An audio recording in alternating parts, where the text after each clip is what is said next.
ভ্রমিয়া নগর, ভিক্ষা না পাইয়া কিছু হইয়া কাতর। তরুতলে বসিলেন বিষণ্ণ বদনে, রোদন করেন কত দুঃখ ভাবি মনে। দয়ালু হইয়া চিত্তে সত্যনারায়ণ, ফকিরের রূপ ধরি দিলা দর্শন। বিপ্রে বলেন শুনো শুনো দ্বিজ মহাশয়, কি হেতু রোদন কর বসিয়া ধরায়।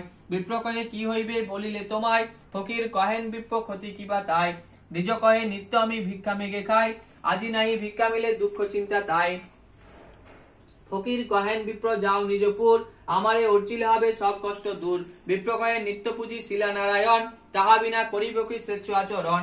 ফকির বলেন হাসি শুনো বিপ্রবর, বেদ বা কোরআন কিছু নাহি মতান্তর। যেই রাম সেই রহিম নাম একই হয়, তিলকে নাহিক দুই কহিনু নিশ্চয়। কহিতে কহিতে কথা অখিলের নাথ, শঙ্খচক্র গদা পদ্মে শোভে চারি হাত। দেখিয়া ব্রাহ্মণ তবে পড়িলা ধরণী, কত মত স্তুতি করে গদ গদ বাণী। দেখিতে দেখিতে পূর্ণ হয়েন ফকির, তাহা দেখি ব্রাহ্মণের চক্ষু হয় স্থির। ব্রাহ্মণ বলেন প্রভু